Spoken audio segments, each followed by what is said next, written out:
Local programming on KRWG Public Media made possible in part by viewers like you. Thank you.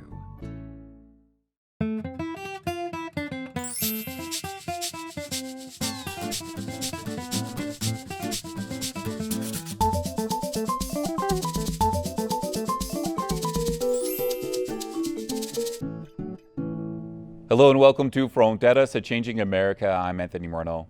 This week on the program, our guest is Marc Levesque. He is a WNMU faculty member and advisor of Mustang Search and Rescue. He has a new book out on search and rescue operations and joins us for the program now to talk about his book and how we can stay safe while exploring the wilderness. Thank you so much for joining us, Marc. Okay, thanks for being here. I'd like to start off. Can you tell us the name of your new book? It's called Gila, Lost and Found, Search and Rescue in New Mexico. Okay. And it's a compilation of stories of some of my missions and some tips for staying safe, as you mentioned, in the backcountry. Okay, so tell us about the Mustang Search and Rescue Team and what's the mission of the team there at WNMU? Sure. It's a recognized team by the state of New Mexico, search and rescue under state police. And we started it in 2016. And students get trained up on how to safely participate in search and rescue missions. And several students have been out on missions over the last few years. Okay, so what is your team made up of? Is it students, staff, faculty, volunteers? It's mostly students. We do have one staff member who's on the team, but it's primarily students. I imagine there has to be a lot of training that goes into this if you want to become a volunteer for search and rescue. Can you tell us a little bit about what goes into the training and what to expect if folks are interested in doing that? Sure. Students or anyone who wants to join a search and rescue team needs to get geared up, first of all, because a lot of personal equipment is required that people have to have. And then we make sure that they know how to use a map and a compass. And then there's a written test that covers 5 areas: equipment, communications, safety, search techniques, and navigation. So there's some basic skills involved that we want to make sure everyone on the team has. And most teams have those kind of requirements, and certainly Mustang SAR does. And so in doing that, they are able to get a field certification, which makes them basically competent to be able to participate safely in a search and rescue mission. How long have you been involved in search and rescue missions? I'm sorry? How long have you been involved in training for search and rescue missions and teaching? I've been involved in search and rescue for 15 years, and I've been teaching various aspects of it for a good part of that, probably about 10 years, if not longer. How has the training changed over the years since you've been involved? Not really. We place a priority emphasis on safety, personal safety, so that if someone does not feel comfortable with an assignment they've been given, they have the right to stand down and be assigned to an assignment that they feel more comfortable with, that's within their abilities. But the rest of the stuff is pretty basic. I mean, people need to know how to navigate, how to communicate on radios, how to maintain their proper nutrition and hydration when they're out in the field, and just remain safe and at all times, because that's our number one priority for all volunteers. Now, with the pandemic that's taken place in the last year, there's been a lot of reporting that many folks have gone to the outdoors to explore national parks and also national forests and wilderness. Have you seen an uptick in the need for search and rescue teams with your organization? Oh, absolutely. In the past year, we have seen a major increase in missions around the state. And we've had to adjust to that because we want to keep our team members safe. So we've had to institute protocols for when teams assemble at the incident base, for check-in and wearing masks and whatnot. And we've also had to go to online trainings. So we've had to cease classroom trainings and just go with online. How does your team that you advise work with law enforcement? Yes, I mean, New Mexico has a distinctive system for search and rescue. It's a statewide system under Department of Public Safety and New Mexico State Police. So we work very closely with state police officers, but what makes our system so distinctive here in New Mexico is the fact that all of our missions, including the incident commander on down, are all volunteers like myself. Wow. So, I mean, you have to do a lot of coordination with law enforcement officials during this pandemic when perhaps resources are strained thin and you have a rising number of incidents. How do you balance all of that? Well, we have a pretty robust number of teams. We have close to 50 teams around the state, and that have about 800 total volunteers. So we haven't seen too much of a drop in the number of team members, but so we've been able to handle things fairly well, even with the increased number of incidents around the state. Yeah, I saw on the New Mexico State Police's website that every 36 hours there is a search and rescue mission in New Mexico. Does that sound about right to you? And what are some things we need to think about on who may need a search and rescue team?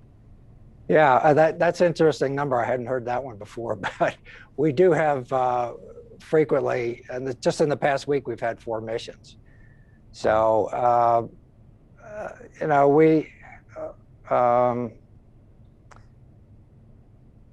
we're seeing, I think what we're seeing is COVID fatigue that's driving people out into the outdoors. And unfortunately, some of those people are not experienced in the outdoors. They tend not to be as well prepared as some of the more experienced people. And so I think we're always going to have a certain percentage of people that are going to need search and rescue help. But, and as those numbers go up, we're going to see an increase in numbers, and I think we've seen that. Now, when you talk about this increase in numbers and people who may not be prepared, I mean, what do you really mean by that? Can you give us some more information? Is it people that maybe just don't have the experience, the fitness, the appropriate gear? I think it's all of that. I think inexperience is a big contributor. I think an overestimation of one's physical abilities and an underestimation of the difficulties of the route that they're planning. They don't have the right gear, the right footwear, and of particular importance is they don't bring enough water, because dehydration in our climate, I think, is a major contributor to some of the poor decisions and some of the physical fitness issues that people experience. Can you kind of give us an idea of what seem to be the most frequent calls you get for your search and rescue team? Oh boy, we have it all across the board, all different types. We have hikers, hunters, backpackers, dementia subjects, mentally ill, and it really runs the gamut. We're very different from like a national park like Yosemite or Grand Teton, where they tend to be technical rescues. Here we have a wide variety of missions of all different types of people at all different times of the year. And frankly, it's one of the things that keeps it interesting for us. Now, you mentioned challenging. It sounds challenging, and you mentioned you've been doing this for 15 years or more, and I'd like to hear from you. What are some of your most memorable rescue operations? Is there one in particular that really stands out? There's a couple. Okay, we have time. Yeah, one of them is the very first mission I had as an incident commander, which took place in the Florida mountains outside of Deming a week before Christmas. And 4 college students decided to take a hike to the top of the North Peak, and they thought it would be a quick up and down, and it was warm, and they dressed in t-shirt and shorts, and two of them got stuck on a cliff near the summit and called for a rescue at about 5 or 6 p.m. And we didn't get to them until 12 hours later. And Wow. we had a storm go through during the night. Oh, And we had horizontal winds, temperatures in the mid 30s with rain. And by the time we finally got to two of the women off the cliff, got them to a hospital, they had very, very low body temperatures, and they were very lucky to have gotten off when they did. Another mission I had was over Christmas of 2016, when we had two groups trapped by high water on the middle fork of the Gila River. And it was Christmas weekend and limited resources. And we had another storm come through and dump a bunch of snow and cold temperatures on the two groups, plus a search team that was with one of the groups. And then the next day, on Christmas Day, we had to get helicopters from National Guard and the Border Patrol to get everybody out safely. And that was a very complex and challenging mission, but it all turned out well. We got everybody out okay, wow. including two dogs. Oh, wow. I mean, that's really two amazing stories there. I mean, you bring up a couple of factors that folks may not realize when they venture out in the outdoors, if they're inexperienced or maybe don't have the education, is that how cold the temperature can get and how the weather can turn on you. When a storm comes through in our region, especially if you're in the higher elevations. Can you kind of give us an understanding of what you should be aware of if you're planning on hiking in some higher elevated areas? Well, first of all, I think you need to check the weather forecast because some of these individuals didn't do that, and that contributed to the situation. Having the right clothing and not getting what's the word I'm looking for? Complacent about the temperatures, because during December it can be nice and sunny and warm and in the 60s, but it can change overnight and get well below freezing, and high winds come up and precipitation, and hypothermia is just around the corner in that kind of a situation.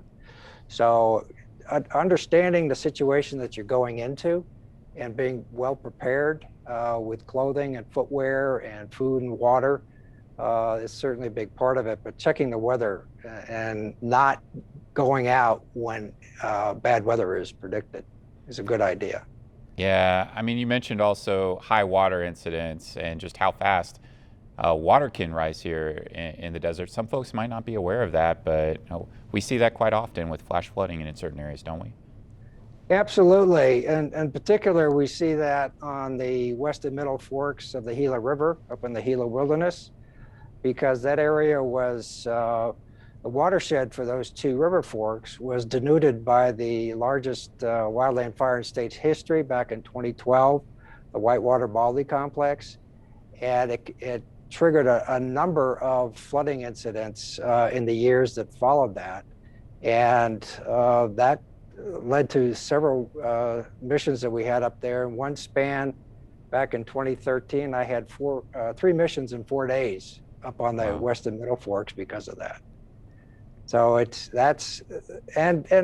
we've also had flash flooding here in Silver City that caused a couple of fatalities. So it's not just a wilderness situation, it can certainly be an urban situation as well. Okay, so we know that there are a lot more people venturing out into the outdoors. You mentioned COVID fatigue. Perhaps folks have that. We've seen this trend happen in the last few years, really, venturing into the wilderness. What are some basic things that people should do before they venture out, and what should they bring with them? Well, first of all, number one is do your homework. Really do some good research, particularly if you haven't gone to an area before. Don't just pull information off of social media. Check with local authorities like the forests or parks and get some current information about conditions, about routes, because around here, in addition to flooding, wiping out trails and roads, we also have wildland fires that do that. So you really need to understand the kind of conditions you're going into.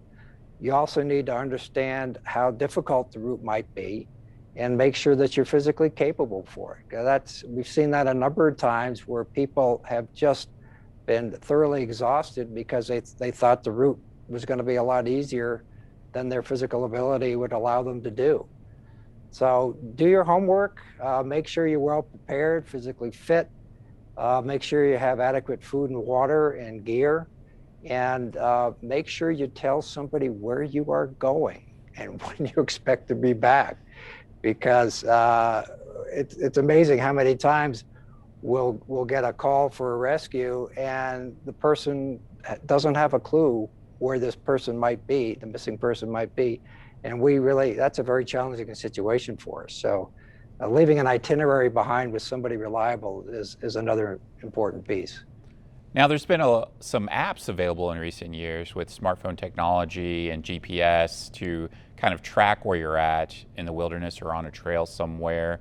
Do you suggest folks use those when they venture out? Yeah, we've seen a lot of that. I think the problem with those is that people will rely too much on those technologies. We had an individual a few years ago who had one of those apps to do the Continental Divide Trail that starts in the Boot Hill and comes up through our district. And for some reason, he decided to start in November and head north into the winter time, going up through Colorado and places north. Why he thought it was a good idea, I don't know. But at any rate, he had this app, and for some reason, he wound up 40 miles to the east over in the Cook's Range and not following the CDT. And he ran out of water and got very dehydrated, and we had to go rescue him. Wow. So I think people need to understand that those apps are good. They're great. A lot of people are using them, but they shouldn't rely 100% on them. They need to do better homework before they leave and look at guidebooks and look at maps and talk to other people who have done that route and not get sort of fooled by that and not be totally relying on that. There's been some reporting on search and rescue teams being underfunded or dealing with lack of resources, especially during this pandemic. Some have reported having trouble with retaining volunteers who may be older or high risk due to COVID-19, or even younger folks who just simply can't afford to pay for their own gear, or because of economic reasons, perhaps they lost their job, their full-time job that they may have. So it may have hurt their ability to volunteer and be a part of a search and rescue team. Have you come across any of that? I've heard some people have decided to sit out because of COVID, but I don't think it's been terribly widespread. I think overall there's a trend in this country for volunteer organizations to attract members. I mean, search and rescue, certainly one of them. Volunteer fire departments are another, and other volunteer organizations. They've been having trouble over the past several years or decades of attracting and retaining volunteers. And what we're seeing, though, is that older, semi-retired folks or retired folks who are still physically active have been coming out and joining teams and joining fire departments. So it's sort of offsetting the younger members who can't devote the kind of time and energy to being a volunteer on one of those teams. How have you adapted to the pandemic, though? Still being able to social distance and make sure you have the appropriate equipment. What are some things your team's done? It's a statewide protocol for New Mexico Search and Rescue for us to show up with masks, make sure that we socially distance at the incident command post, that we do a remote check-in. So we'll have people stand by their cars and then at appropriate distance away, we'll have somebody sign them in to the sign-in log. then when they're out in the field, they're asked to sort of maintain good distance when they're on their search assignment.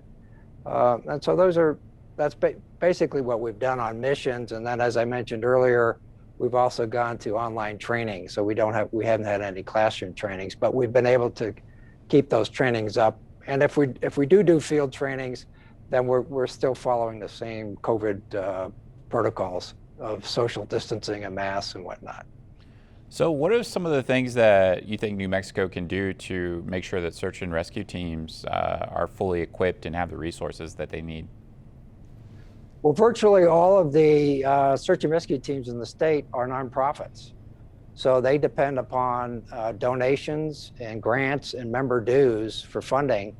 So my biggest suggestion would be to find out who your local team is and see what you can do to help them out financially, make a contribution, because all donations are certainly welcomed. Okay, we got about 5 minutes left in the program. I'd like to take some time to talk about your book. Can you tell us about your book and what was it that inspired you to write this book? I think my inspiration for this was just being part of search and rescue here in the state. I hadn't done any search and rescue back in my native northern New England, and I only got involved out here. And it's a great way for someone with my kind of outdoor experience as a hiker and climber to get involved and use my abilities to help people. And I discovered that there's a very large community of similarly minded people. And it's just a marvelous group of people to work with, very dedicated, very committed, very well trained.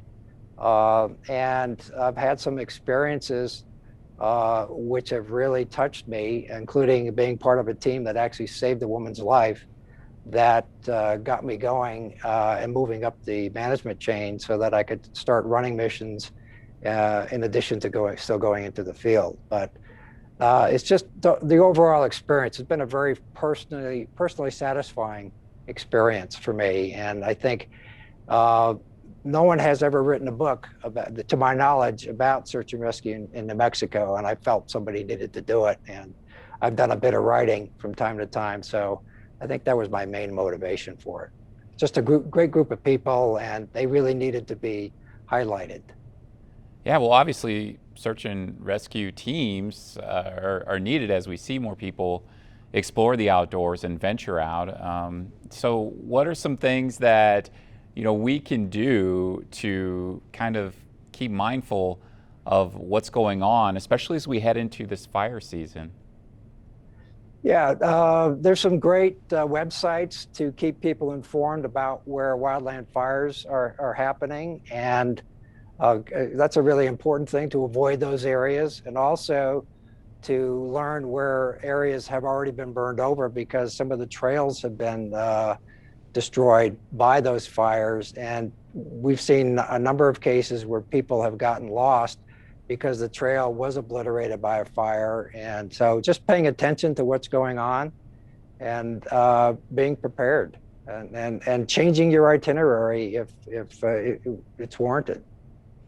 So can you kind of share with us a little bit more about what the search and rescue team at WNMU offers folks who are interested in being a part of this team and the community? Are there any special webinars or classes that you have available? Yes, I teach a couple of different classes here at Western New Mexico University, but most of the training is really done on a team-by-team basis. So we have another team here in the Silver City area, or Grant County Search and Rescue, and we do joint trainings with them and work with them very closely. And so that's where you really need to go, is contact a local team and learn more about them. And there's also a council here in the state, the New Mexico Search and Rescue Council, where you can get a lot more information about where the teams are and the different activities that they undertake. Okay, Mark, can you give us the name of the book one more time and where we can find it? Sure. It's called Gila, Lost and Found, Search and Rescue in New Mexico. and it's on Amazon. That's the easiest way to get it. And it's also being sold here locally in Silver City, but Amazon would be the quickest way to get a hold of a copy. Okay, we just have about a minute left, but what do you hope readers can take away from this book? I hope that they'll get a better appreciation of what it takes to do a search and rescue mission and the efforts required by the volunteers. And so a little bit more appreciation for the efforts of these volunteers, because they're an amazing group of people. And that was one of the main motivators for my writing the book, is people really need to understand what it takes to rescue somebody in some of these areas in New Mexico. Now, if folks are interested in finding out more information about Mustang Search and Rescue, where can they go? Is there a website? They could go to the outdoor program website here at Western New Mexico University, and it's outdoors.wnmu.edu. And they get more information about the outdoor program and the courses that we teach here. Okay, Marc Levesque is a faculty member and advisor of Mustang Search and Rescue Team at Western New Mexico University. Thank you so much for joining us, Marc. Thanks for having me. And we want to thank you for joining us for another episode of Fronteras, a Changing America. Remember, we're on social media. You can like us on Facebook and follow us on Twitter and Instagram, and subscribe to the KRWG News YouTube channel. I'm Anthony Murnau. We'll see you next time.